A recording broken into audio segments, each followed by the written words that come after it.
no necesitas eso, ¿no? Sí, sí. Simplemente voy a lanzar algo. Ok. Bueno, muy buenas tardes. Nuevamente agradecer a la organización encabezada por el doctor Restituyo por la invitación. En esta oportunidad vamos a ver un enfoque diferente. Ya en la ponencia anterior hablamos mucho sobre el proceso de obtención de las licencias y todo lo demás, pero en esta ocasión vamos a ver el campo de las adicciones desde una perspectiva inmunológica.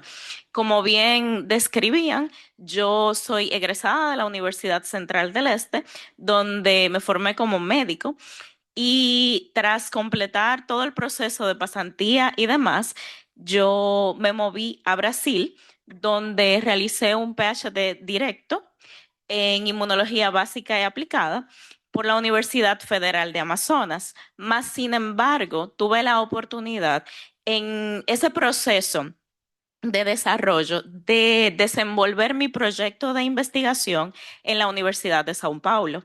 La Universidad de Sao Paulo es la segunda universidad más importante, tiene el segundo lugar en el ranking de universidades a nivel mundial entre las universidades de Latinoamérica. La Universidad de Sao Paulo es una universidad con múltiples recursos y los que quizás han estado en el campo de la investigación se familiarizarán con lo siguiente. Cuando yo me estaba formando en mi doctorado, evaluamos la posibilidad de múltiples hipótesis. Yo no entré a mi doctorado ya con una hipótesis formada.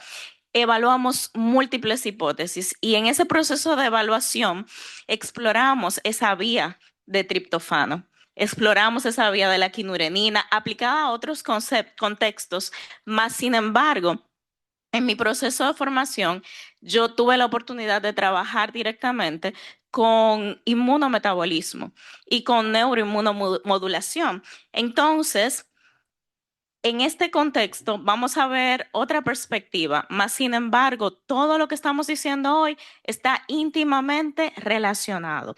Y debo destacar que como médico egresada de una universidad de República Dominicana, realmente felicito a los doctores y realmente me emociona y me llena de orgullo ver que en República Dominicana se estén realizando investigaciones de nivel porque la realidad es que cuando yo me moví de República Dominicana a Brasil, pues yo me moví a una realidad en la que la investigación es valorada.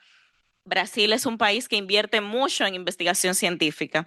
Entonces, a pesar de que yo estoy desenvolviéndome en el área de la inmunología, en verdad, mi pasión inicial es por la investigación científica desde antes de estudiar medicina, desde antes de entrar a la escuela de medicina, siempre esa fue una pasión. Entonces vamos a comenzar, vamos a ver una perspectiva inmunológica de las adicciones que nos va a dar una interconexión entre todo lo que hemos visto anteriormente. Vamos a comenzar con definiciones básicas, las cuales nos van a, digamos que trazar un camino. Vemos en el campo de las adicciones lo que se conoce como el desorden por uso de sustancia, substance use disorder. Es de lo que vamos a hablar. El desorden por uso de sustancias, como ustedes pueden leer a continuación, es una enfermedad compleja que involucra el uso compulsivo de sustancias, alcohol, opioides, otras drogas. Y ese uso compulsivo es dañino, es nocivo, más el individuo no consigue parar. Vemos que este tema ha sido abordado en psiquiatría por el DSM-4, el DSM-5 y que han habido variaciones. En el DSM-4 hablamos de abuso y de dependencia de sustancia, más sin embargo, en el DSM-5 ya se presentan 12 criterios para hacer un diagnóstico definitivo. Entonces, el uso de sustancias afecta directamente la funcionabilidad del cuerpo a diferentes niveles, impacta diferentes sistemas. En mi tesis doctoral, yo trabajé con una sustancia extraída de una planta del Amazonas que se llama Arabidaia chica berlot. Y tuve la oportunidad de, a nivel laboratorial, a nivel experimental, ver cómo una sustancia, cómo un fármaco, cómo un agente externo puede modular directamente el metabolismo, puede afectar directamente, específicamente las células del sistema inmune, en mi experiencia. Entonces, imagínense este contexto de las adicciones en el que tenemos un sinnúmero de sustancias. Tenemos opioides, metanfetaminas, tenemos un sinnúmero de sustancias interactuando con estas células, alterando el metabolismo de estas células, alterando las funciones efectoras de esta célula, la interacción de estas células entre ellas, alterando total y completamente la homeostasis a nivel orgánico. Pero antes de entrar en detalle en toda esta parte, que vamos a tratar de hacerlo lo más breve posible, vamos a ver algunos datos estadísticos que nos van a permitir entender por qué este tema es tan relevante y qué impacto tiene esto en nuestra sociedad. No es simple y sencillamente entender cómo funcionan ciertas cosas, también tenemos que entender el impacto que esto tiene a nivel social. Estos temas que hemos estado tratando, cuando hablaron los expositores anteriores sobre sobre el autismo, es un tema que está impactando, tiene un impacto fuerte a nivel, a nivel social. A nivel de nuestra sociedad están creciendo los casos de autismo, de autismo. Asimismo, los casos de este tipo vinculados al marco de las adicciones van en aumento. Cada día estamos desarrollando una población que es adicta, no solamente a sustancias. Hemos desarrollado adicción a nuestros teléfonos celulares. Hay un proceso químico involucrado en todo eso. Hay un proceso neurológico involucrado en todo eso.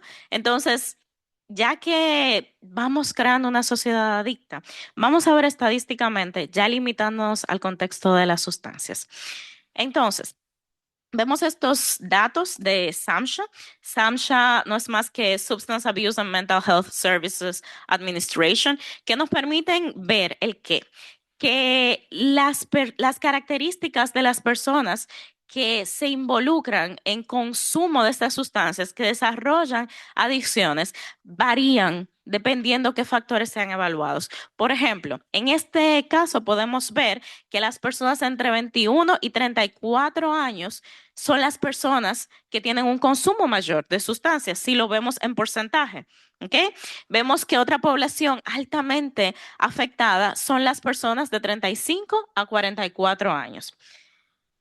Vemos también acá que los hombres son más afectados por el uso de sustancias que las mujeres.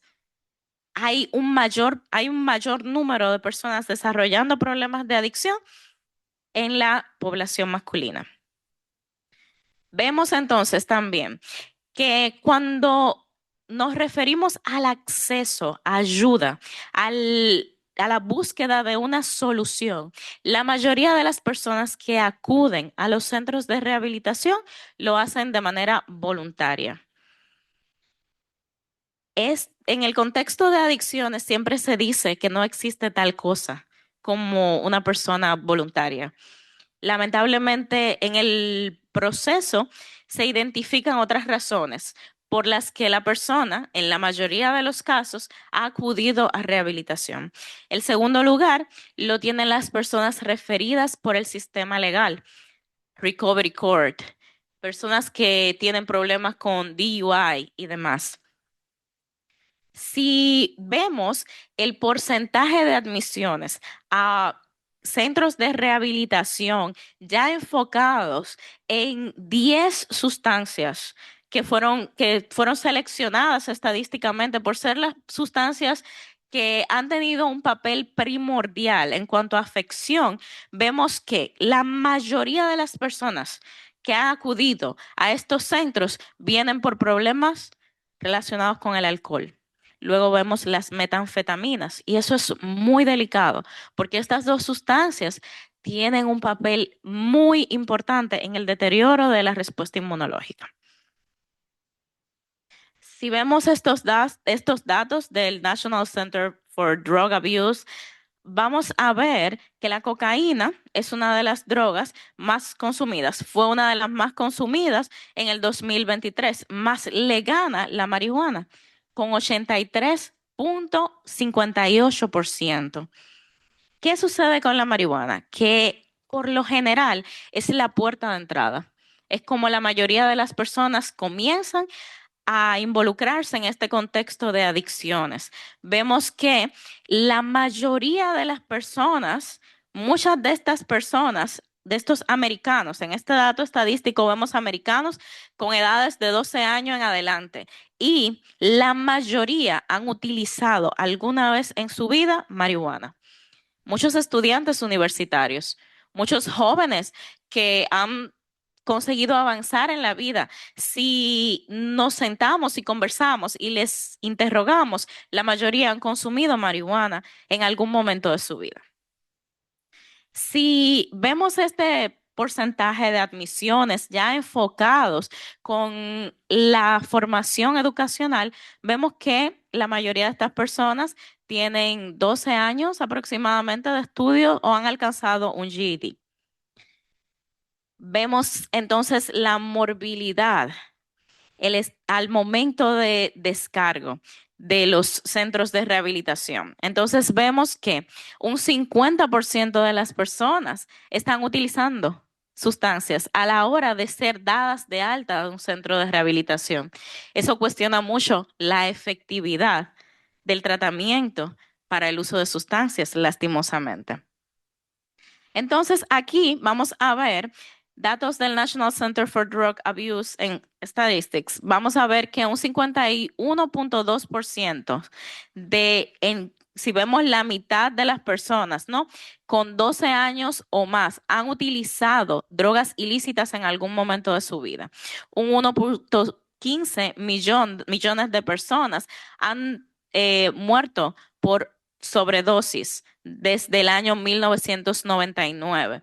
Y el Federal Budget for Drug Control en el 2004 aumentó a 45 billones de dólares. Entonces, vamos a ver, ¿qué tiene que ver todo esto con el sistema inmunológico? Primeramente entendamos, ya todos estamos más familiarizados con la respuesta inmune y demás por las ponencias anteriores, pero el sistema inmunológico anteriormente era visto nada más que como aquel mecanismo de defensa contra las infecciones, mas no es así. El sistema inmunológico participa activamente en la homeostasis, activamente en mantener ese equilibrio a todos los niveles, esa interacción constante que tenemos con el medio que nos rodea, ese proceso de cicatrización al que el doctor se refería, todo eso es inmunología. Absolutamente todo, si investigamos, involucra al sistema inmune. La mayoría de los procesos que acontecen en nuestro cuerpo involucran la respuesta inmunológica. El sistema inmune no se limita simplemente a células blancas. El sistema inmune es un sistema que está compuesto por células, por órganos, por tejidos. Hay barreras importantes, como las ya mencionadas, que cabe destacar que estas barreras son permeabilizadas en el uso de sustancias como el alcohol, por ejemplo, que permeabiliza la barrera en el tracto gastrointestinal. Vemos el uso de la nicotina. Hoy en día vemos que está de moda el uso del vape, ¿no? Todo esto acaba afectando esas barreras que tenemos a nivel pulmonar, a nivel gastrointestinal, que nos protegen y que digamos que facilitan esa interacción con el medio. Entonces, el sistema inmunológico está afectado directamente por el uso de sustancias y hay un impacto importante a este nivel. Cuando el sistema inmunológico está comprometido, entonces viene el desarrollo de enfermedades oportunistas. Como su nombre lo dice, son enfermedades que aprovechan una oportunidad. Son enfermedades que no son nocivas en un estado en que se mantiene una homeostasis, en el estado óptimo. Más sin embargo, cuando se pierde la homeostasis, estas enfermedades aprovechan, ven una oportunidad y se convierten en nocivas. Ejemplos de estas infecciones son la tuberculosis, la salmonela, Pneumocystis carinii, la candidiasis. Son enfermedades, por ejemplo, en la tuberculosis, nosotros podemos utilizar el caso del VIH. Muchos pacientes con VIH se enfrentan ante el desarrollo de tuberculosis. ¿Por qué? Porque el sistema inmune se ve afectado. Entonces, en el contexto de adicciones, vamos a entender un poco el mecanismo, más sin embargo, vemos un comportamiento similar. Este comportamiento realmente está relacionado directamente con cada sustancia. Todas las sustancias no afectan de igual manera el sistema inmunológico. Entonces, vamos a hablar un poquito acerca de las metanfetaminas. Nosotros quizás conocemos ampliamente de este tema y sabemos que las metanfetaminas han sido ampliamente utilizadas, son ampliamente utilizadas en la práctica médica para trastornos de déficit de atención, son sustancias que estimulan el sistema nervioso y que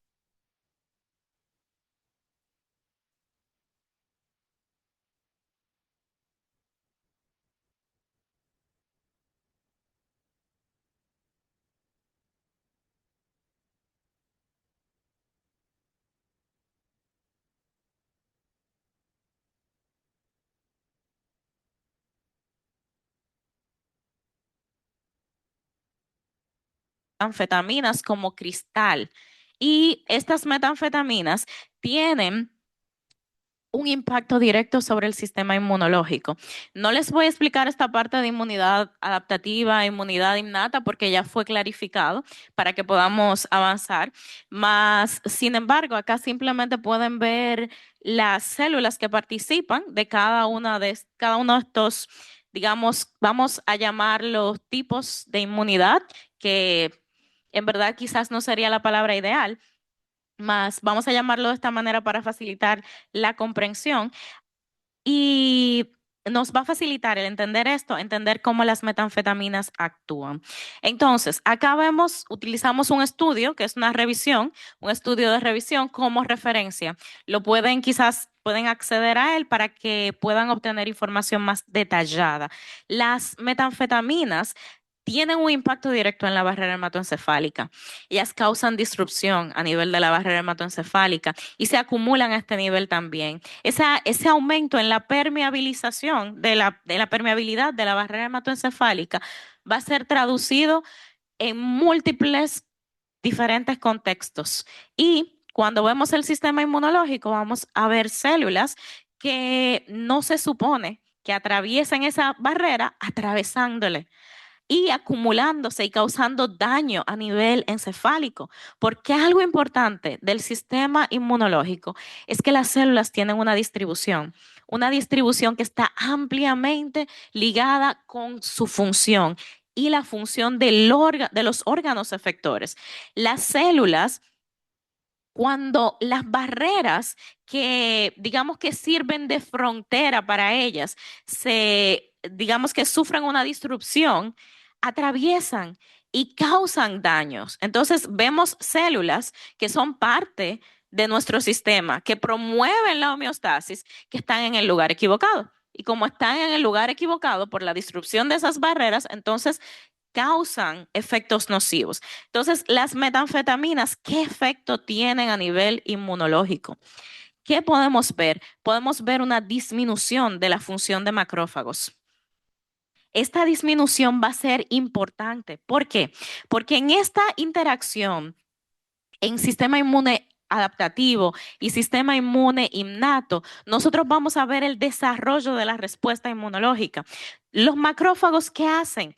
ellos fagocitan, ¿verdad que sí? Fagocitan y luego lo procesan los antígenos en su interior y lo presentan. Los macrófagos son células presentadoras de antígenos. Entonces, ellos presentan esas células a los linfocitos y estimulan una respuesta robusta para deshacerse del agente infeccioso o para frenar un proceso que está promoviendo inflamación, que está mediado por un antígeno que quizás entró por la vía aérea, por la vía gastrointestinal al organismo. Entonces, si vemos una disminución en la función de los macrófagos, vamos a tener una disminución en la, digamos, en el ensamblaje de la respuesta inmune adaptativa.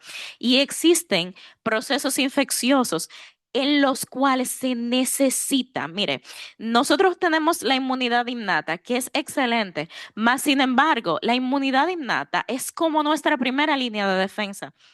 Cuando una infección es muy fuerte, por ponerlo en términos básicos, en términos sencillos, se necesita reclutar las células del sistema inmune adaptativo, que vienen con un sinnúmero de sustancias, citocinas proinflamatorias y demás, que se van a encargar de robustecer, de reforzar a esa primera línea de defensa para promover así ese mantenimiento o esa recuperación de un estado de homeostasis. Entonces, eso es bien importante. La disminución de la función efectora de los neutrófilos. Los neutrófilos, como quizás muchos saben, participan activamente en el proceso de inflamación. Los neutrófilos son una de las primeras células que llegan al punto, que llegan al lugar de la inflamación, al lugar de la infección y son esenciales mediante procesos como la degranulación, liberación de enzimas y demás. Ellos van enfrentando y muchas veces son capaces de mitigar y de evitar el progreso de un proceso inflamatorio, de una infección. Ellos inician en verdad el proceso inflamatorio y son esenciales. Entonces, si disminuimos la función efectora de los neutrófilos, que van a participar también en ese proceso de reclutamiento de otras células, entonces imagínense, estamos debilitando la respuesta, estamos frenando una interacción homeostática con el ambiente exterior, por decirlo así. Entonces, aquí lo vemos traducido en disminución del reclutamiento de células y aumento del riesgo de coinfecciones. Infecciones que ya vimos, pero no solamente las infecciones oportunistas, sino que un sinnúmero de infecciones van a aprovechar la oportunidad, el deterioro del sistema inmunológico y se van a perpetuar. Esto es en cuanto a las anfetaminas. Vamos entonces a entrar a ver un poquito acerca de los opioides. Nosotros quizás sabemos, estamos familiarizados con los opioides. Son una familia de fármacos ampliamente utilizados para tratar el dolor. Pero interesante de estos fármacos es que ellos interactúan a nivel endógeno con receptores y que la interacción con estos receptores va a mediar funciones diferentes. Tienen funciones efectoras diferentes. Existen en nuestro interior receptores específicos con los que estas sustancias interactúan. Entonces, los opioides, nosotros vemos, conocemos en el campo médico la morfina, ¿no? Vemos, por ejemplo, la oxicodona, que es una sustancia ampliamente abusada. Y acá pueden ver un esquema de los receptores. Cada uno de estos receptores va a estimular una función diferente. Por ejemplo, vemos el receptor DOR, que está relacionado con la analgesia, pero no solamente con la analgesia, sino también con la ansiedad y la adicción. Entonces, el estímulo de cada uno de estos receptores se va a traducir en un mensaje diferente. Se va a traducir en una respuesta diferente. Vemos que la estimulación del receptor MOR se puede traducir en analgesia, pero también euforia y adicción. Entonces, por eso estas sustancias son de uso controlado. El uso de estas sustancias debe ser supervisado por el personal de salud. Pero ¿qué sucede? Que estas sustancias tienen un efecto a nivel inmunológico y voy a adelantar un poco, pero quiero mencionar que la heroína es uno de los opioides más abusados. La heroína es altamente abusada, es una sustancia que acontece de manera natural y de varias variedades de plantas y que es típicamente consumida de manera intravenosa, muchas personas le consumen de manera inhalada y que representa un riesgo importante, no solamente por el riesgo que ella en sí representa, sino por el hecho de que la heroína comúnmente se mezcla con adulterantes, que también tienen un efecto sobre el sistema inmunológico. Pero antes de entrar a esta parte, vamos a ver este gráfico acá que nos permite ver los diferentes efectos de tres opioides, de la morfina, la heroína y la metadona, o también la buprenorfina a nivel inmunológico. Entonces vemos cómo la mayoría de estos opioides tienen un efecto importante sobre el sistema inmunológico, disminuyendo las células TCD4.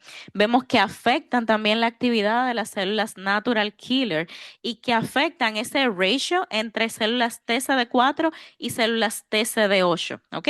Entonces, vemos que incluso la metadona utilizada para el tratamiento de adicciones tiene un impacto directo sobre el sistema inmunológico. Si se fijan, van a ver que la metadona tiene un efecto sobre las células natural killer, que son células importantísimas y que, dicho sea de paso, tienen un rol en enfermedades como el cáncer. En diferentes cánceres nosotros vemos un rol importante de las células natural killer, más la metadona, que es utilizada y no es utilizada en el tratamiento de adicciones, impacta también directamente el sistema inmunológico. Entonces, la heroína. Volviendo al tema, la heroína está relacionada ampliamente con el VIH. Básicamente esto es por la vía de administración, porque les decía que la heroína puede ser inhalada, las personas tienden a inhalarla o a consumirla de manera intravenosa. Y existe la parte del compartir agujas. Muchas personas en adicción activa a la heroína tienden a compartir agujas y el compartir agujas va a facilitar la transmisión de enfermedades como el VIH. Es importante mencionar que en este proceso también se ven involucrados factores relacionados a la higiene. Estas personas que están en un consumo activo y que que comparten de manera irresponsable agujas y demás, también descuidan aspectos como la alimentación, descuidan aspectos relacionados con el cuidado de la salud y viven muchas veces en condiciones de baja higiene porque se despreocupan por el cuidado personal, porque el desarrollo de la adicción les impacta de manera tan fuerte que descuidan todo su ser, descuidan de manera holística todo el cuidado de su persona y esto también va a favorecer el desarrollo de enfermedades. Nosotros vamos a tener un sistema inmunológico que está debilitado, que facilita la entrada de infecciones y un individuo que se expone a condiciones de poca higiene y mala alimentación, lo cual va a promover. Entonces, ya para terminar, acá vemos un poco de la cocaína, cómo la cocaína a nivel cerebral impide la recaptación de dopamina y de serotonina, todo eso promoviendo un estado de estimulación, lo cual va a hacer que las personas quizás busquen más el consumo de esta sustancia. Disminuye el número y la distribución de las células inmunes, el peso del timo afecta directamente disminuyendo las células TCD8 y causando agranulocitosis. Importante que les mencionaba los adulterantes cuando hablábamos de los opioides y mencionábamos la heroína, hay adulterantes que se mezclan con la cocaína y tenemos el levamisol, importante, que también va a favorecer ese estado de depresión inmunológica. Acá vemos varios estudios que pueden utilizar como referencia. Y el cannabis, ya mencionamos que ya mencionamos que es una de las sustancias más utilizadas y es la droga con la que la mayoría de las personas se inician en el consumo. Entonces, esta tiene también importantes efectos en el sistema inmunológico, afectando las células T y afectando las células B, esenciales para la formación de la memoria inmunológica. Vemos el etanol.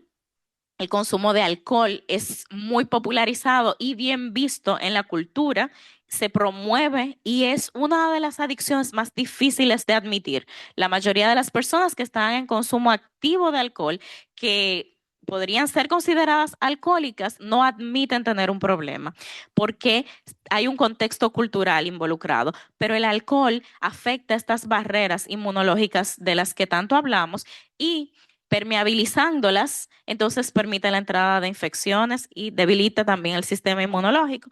Para terminar, simple y sencillamente, acá vemos un mecanismo de efecto que ejerce el etanol. Vemos que aumenta los efectos, aumenta el efecto inhibitorio del neurotransmisor GABA y reduce la liberación de opioides endógenos, alterando así también los niveles de serotonina y de dopamina. Vemos que acá el etanol ejerce sus efectos por estos mecanismos que no vamos a detallar por el tiempo. Y ya para terminar, termino con dos frases. Primeramente, Salmos 27, que dice, algunos confían en caballos y algunos confían en carros y otros en caballos, mas nosotros en el nombre del Señor nuestro Dios confiaremos. Y una frase de realmente quien desde mi infancia fue mi científico favorito, Albert Isaac Newton, que dice, si he logrado ver más lejos, ha sido porque he subido a hombros de gigante. Gracias.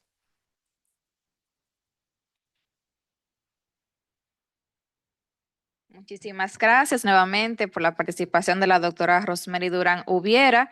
Y ahora entramos